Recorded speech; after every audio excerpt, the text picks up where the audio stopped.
In the 20th century, clouds were seeded by numerous countries around the globe with various chemicals to produce rain. China was just doing this over the summer in Beijing to make sure that there weren't any rain, that there wasn't any rain during the Olympics. But all this has changed dramatically with the U.S. military's secretive research and plans to control the planet's natural weather. This has not been given very much press, and we have to remember that we have a corporate-owned press where 85% of radio, television, and print media is owned by 5 corporations. So they're not going to talk about things that are of really serious consequence, and that's somewhat of the blessing, a mixed blessing of the Internet, but there's certainly plenty of information on weather modification. The Air Force is on record as saying, quote, they want to control the weather by 2025, and we are not talking about just seeding the clouds for rain. Weather modification means, quote, any activity performed with the intention of producing artificial changes in the composition, behavior, or dynamics of the atmosphere, unquote. And as of April this year, there are more than 150 different weather modification programs around the world. Since about 2000, the Department of Defense and the Department of Energy have been spraying the entire United States sky with a toxic brew of chemicals and other biologic agents. Do we have that? Can we do that? Just want to show you something. We have 2 different kinds of trails in the sky right now. One are called contrails. How many of you know what contrails are? Contrails are what have been around from the ends of planes since World War II. These are very, very short exhaust trails that usually evaporate within a few minutes. You just look up at the sky and you'll just see a jet, sometimes with 4 trails, but it evaporates pretty quickly.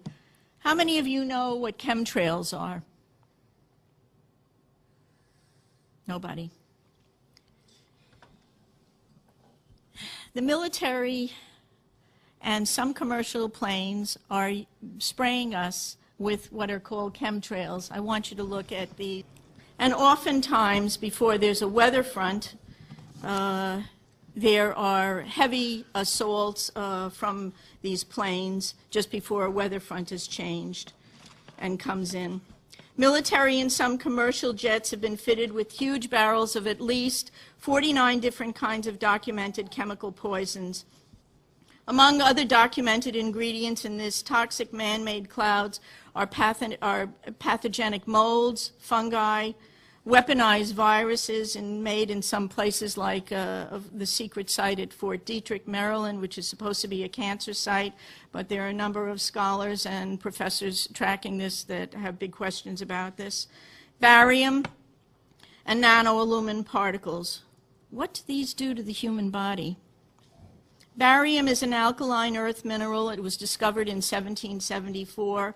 At low doses, it can act as a muscle stimulant. At high doses, it detrimentally affects the heart and the nervous system. Barium is toxic to all mammals, and that means not just humans.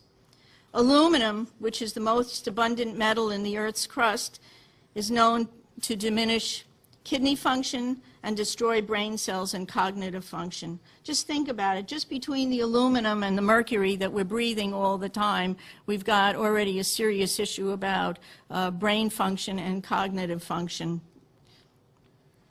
There is also documented evidence that the aluminum in chemtrails is released as nanoparticles, and that when they reach the Earth environment for wildlife, in lakes and streams, it's causing serious problems with wildlife there. Researchers are also finding that nanoparticles interfere with the growth of plants. Nanotechnology is totally unregulated.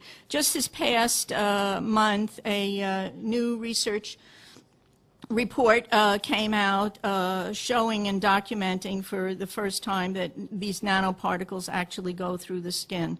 Well, if you breathe them, whether they go through the skin or whether you're inhaling them, it's still a problem, a serious problem.